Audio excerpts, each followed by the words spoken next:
ಆ ಮನೆ ಹಳೆದಾಗಿತ್ತು, ತುಂಬ ಹಳೆದಾಗಿತ್ತು. ದಶಕಗಳಿಂದ ತನ್ನೊಳಗೆ ನೆಲೆಗೊಂಡಂತೆ ಕಾಣುತ್ತಿದ್ದ ಆ ಸ್ಥಳ ದಣಿದ ವೃದ್ಧನೊಬ್ಬ ಕುರ್ಚಿಯಲ್ಲಿ ಮಲಗಿದಂತೆ ನೆಲಕ್ಕೆ ಸ್ವಲ್ಪ ಆಳವಾಗಿ ಮುಳುಗ್ತಾ ಇತ್ತು. ಪ್ರತಿ ಹೆಜ್ಜೆಯ ಕೆಳಗೆ ನೆಲಗಳು ನರಳುತ್ತಾ ಇದ್ವು. ಗೋಡೆಗಳಲ್ಲಿ ಪೈಪ್ಗಳ ಸದ್ದು ಮಾಡ್ತಿದ್ವು ಮತ್ತು ಗಾಳಿಯು ಒದ್ದೆಯಾದ ಮರದ ವಾಸನೆ ಮತ್ತು ಇನ್ನೇನೋ ಸ್ವಲ್ಪ ಹುಳಿಯಾಗಿತ್ತು. ಡೇವಿಡ್ ಕಾರ್ಟರ್ ಸ್ವತಃ ಮನೆಯವರಿಗೆ ಒಳ್ಳೆಯದು ಎಂದು ಹೇಳಿಕೊಂಡರು. ಅವನಿಗೆ ಮತ್ತು ಅವನ ಮಗ ಟಾಮಿಗೆ ಹೊಸ ಆರಂಭ. ವಿಚ್ಛೇದನದ ನಂತರ ಎಲ್ಲವೂ ಕುಸಿಯುತ್ತಿರೋ ಥರ ಭಾಸ ಆಗ್ತಿತ್ತು. ಮತ್ತೆ ನಿಜವಾದ ತಂದೆಯಾಗಲು ಅವನಿಗೆ ಪುನರ್ನಿರ್ಮಿಸಲು ಒಂದು ಸ್ಥಳ ಬೇಕಿತ್ತು. ಮೊದಲ ರಾತ್ರಿ ಟಾಮಿ ಪಿಸು ಮಾತುಗಳನ್ನು ಕೇಳ್ತಾನೆ. ಅಪ್ಪ, ಗೋಡೆಗಳಲ್ಲಿ ಒಬ್ಬ ಮಹಿಳೆ ಇದ್ದಾಳ. ಟಾಮಿ ಒಳಗೆ ಬರಿಗಾಲಿನಲ್ಲಿ ಮತ್ತು ಅಗಲವಾದ ಕಣ್ಣುಗಳೊಂದಿಗೆ ಪ್ಯಾಡ್ ಮಾಡಿದಾಗ ಡೇವಿಡ್ ಅಡುಗೆ ಮನೆಯಲ್ಲಿ ಪೆಟ್ಟಿಗೆಗಳನ್ನು ಬಿಚ್ಚುತ್ತಿದ್ದನು. ಅವನು ಅದನ್ನು ನಗಿಸಲು ಪ್ರಯತ್ನಿಸಿದನು. ಇದು ಮನೆ ನೆಲೆಗೊಳ್ಳುತ್ತಿದೆ. ಮೊಗ್ಗು ಹಳೆಯ ಮನೆಗಳು ಶಬ್ದ ಮಾಡುತ್ತವೆ. ಟಾಮಿ ಹುಬ್ಬು ಗಂಟಿಕ್ಕಿದಳು. ಅವಳು ನಮ್ಮನ್ನು ನೋಡುತ್ತಿದ್ದಾಳೆ ಎಂದು ಹೇಳುತ್ತಾಳೆ. ಅದು ಡೇವಿಡನ್ನು ನಿಲ್ಲಿಸುವಂತೆ ಮಾಡಿತು. ಯಾರು?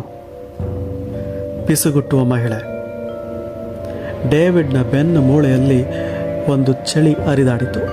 ಮಕ್ಕಳಿಗೆ ಕಲ್ಪನೆಗಳಿದ್ದವು ಖಂಡಿತ, ಆದರೆ ಟಾಮಿಯ ಧ್ವನಿಯಲ್ಲಿ ಏನೋ ಖಚಿತವಾಗಿತ್ತು. ಆ ರಾತ್ರಿ ಡೇವಿಡ್ ಹಾಸಿಗೆಯಲ್ಲಿ ಎಚ್ಚರವಾಗಿ ಮಲಗಿ ಕೇಳುತ್ತಿದ್ದ. ಹೊರಗಿನ ಗಾಳಿ ಕಿಟಕಿಯ ವಿರುದ್ಧ ಕೊಂಬೆಗಳ ಸದ್ದು ಮಾಡಿತು. ಪೈಪ್ಗಳು ದೂರದ ಧ್ವನಿಗಳಂತೆ ನರಳುತ್ತಾ ಇದ್ವು. ಅವನು ತನ್ನನ್ನು ತಾನು ಅಷ್ಟೇ ಎಂದು ಬಹುತೇಕ ಮನವರಿಕೆ ಮಾಡಿಕೊಂಡನು. ಬಹುತೇಕ ಅವನು ಅದನ್ನು ಕೇಳುವವರೆಗೂ ನೆಲದ ಹಲಗೆಗಳ ಕೆಳಗೆ ಮೃದುವಾದ ಝೇಂಕರಿಸುವ ಪಿಸುಮಾತು. ಅವನು ಎದ್ದು ಕುಳಿತ. ಹೃದಯ ಬಡಿತದಿಂದ ಅದು ನಿಖರವಾಗಿ ಪದಗಳಲ್ಲ, ಅವುಗಳ ಆಕಾರದಂತೆ ಉಸಿರು ಕಟ್ಟುವ ಮತ್ತು ತುರ್ತು. ಅವನು ಬಲವಾಗಿ ನುಂಗಿದನು. ಅದು ತನ್ನ ತಲೆಯಲ್ಲಿದೆ ಎಂದು ಹೇಳಿಕೊಂಡನು. ನಂತರ ಟಾಮಿ ಬದಲಾಗಲು ಪ್ರಾರಂಭಿಸಿದನು. ಮೊದಲಿಗೆ ಅದು ಸಣ್ಣ ವಿಷಯಗಳು. ಅವನು ತನ್ನ ಕೋಣೆಯಲ್ಲಿ ಏಕಾಂಗಿಯಾಗಿ ಹೆಚ್ಚು ಸಮಯ ಕಳೆದನು. ತನ್ನ ಉಸಿರಾಟದ ಅಡಿಯಲ್ಲಿ ಪಿಸುಗುಟ್ಟಿದನು. ಅವನು ಡೇವಿಡನ್ನು ಹೆಚ್ಚು ನಿರ್ಲಕ್ಷಿಸಿದನು ಮತ್ತು ಅವನು ಮಾತನಾಡಿದಾಗ ಅದು ವಿಚಿತ್ರವಾದ ನಿರ್ಲಿಪ್ತತೆಯೊಂದಿಗೆ ಇತ್ತು. ಬೇರೆ ಯಾವುದೋ ಅವನ ಗಮನವನ್ನು ಸೆಳೆಯುವಂತೆ. ಅವಳು ಒಳ್ಳೆಯವಳು. ಟಾಮಿ ಒಂದು ಬೆಳಗ್ಗೆ ಸೀರಿಯಲ್ ತಿನ್ನುವಾಗ ಅವನಿಗೆ ಹೇಳಿದನು. ಅವಳು ನನ್ನನ್ನು ಸುರಕ್ಷಿತವಾಗಿರಿಸುವುದಾಗಿ ಹೇಳುತ್ತಾಳೆ, ನೀನು ಹೋಗಬಾರದೆಂದು ಹೇಳುತ್ತಾಳೆ. ಡೇವಿಡ್ ಹುಬ್ಬೇರಿಸಿದ. ಹೋಗು. ನಾನೇಕೆ ಹೋಗಬೇಕು? ಟಾಮಿ ಭುಜ ಕುಗ್ಗಿಸಿ ಮತ್ತೊಮ್ಮೆ ಕಚ್ಚಿದನು. ಆ ರಾತ್ರಿ ಡೇವಿಡ್ ಗೀರು ಹಾಕುವ ಶಬ್ದಕ್ಕೆ ಎಚ್ಚರವಾಯಿತು. ಅದು ಗೋಡೆಗಳ ಒಳಗಿನಿಂದ ತೀಕ್ಷ್ಣ ಮತ್ತು ಪಟ್ಟು ಬಿಡದೆ ಬಂದಿತು. ಅವನು ಎದ್ದು ಕುಳಿತನು. ಅವನ ಕಿವಿಗಳಲ್ಲಿ ನಾಡಿ ಮಿಡಿತವು ಡೋಲು ಬಾರಿಸುತ್ತಿತ್ತು. ಪಿಸುಮಾತು ಮತ್ತೆ ಪ್ರಾರಂಭವಾಯಿತು. ಗಾಳಿಯಲ್ಲಿ ಒಣಗಿದ ಎಲೆಗಳಂತೆ ಕೋಣೆಯ ಮೂಲಕ ಜಾರಿತು. ಅವಳು ನಮ್ಮನ್ನು ರಕ್ಷಿಸುತ್ತಿಲ್ಲ, ಅವನು ಭಾವಿಸಿದನು. ಅವಳು ನಮ್ಮನ್ನು ಇಲ್ಲಿಯೇ ಇಡುತ್ತಿದ್ದಾಳೆ. ಡೇವಿಡ್ ಹಾಸಿಗೆಯಿಂದ ಹಾರಿ ಟಾಮಿಯ ಕೋಣೆಗೆ ಓಡಿದನು. ಅವನು ತನ್ನ ಮಗನನ್ನು ಎಚ್ಚರಗೊಳಿಸಿದಳು. ನಾವು ಹೋಗಬೇಕು. ಟಾಮಿಯ ಕಣ್ಣುಗಳು ತೆರೆದವು.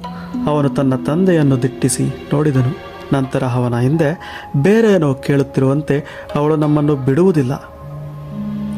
ಡೇವಿಡ್ ಟಾಮಿಯನ್ನು ಎತ್ತಿ ಮೆಟ್ಟಿಲುಗಳ ಕೆಳಗೆ ಇಳಿಸಿದನು.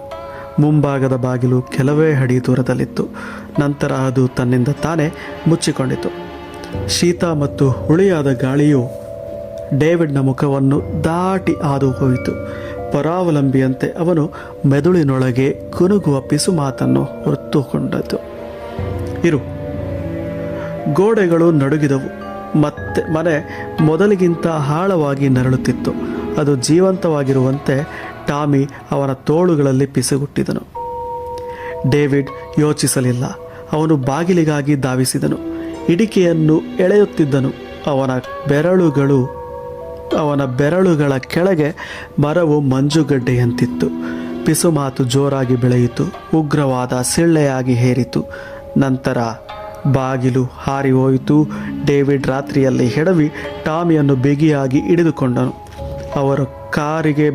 ಅವರು ಕಾರಿನ ಬಳಿಗೆ ಓಡಿದರು ಮತ್ತು ಅವರು ರಸ್ತೆಯ ಅರ್ಧ ದಾರಿಯಲ್ಲೇ ಬರುವವರೆಗೂ ಅವನು ಹಿಂತಿರುಗಿ ನೋಡಲಿಲ್ಲ. ಮನೆ ಮೌನವಾಗಿ ನಿಂತಿತು. ಅದರ ಕಿಟಕಿಗಳು ಕತ್ತಲೆಯಂತೆ ಕಣ್ಣುಗಳನ್ನು ನೋಡುತ್ತಿದ್ದವು. ಪಿಸುಮಾತು ಮಾಯವಾಯಿತು. ಆದರೆ ಡೇವಿಡ್ಗೆ ತಿಳಿದಿತ್ತು, ಅದು ಮುಂದಿನ ಕುಟುಂಬಕ್ಕಾಗಿ ಕಾಯ್ತಿತ್ತು.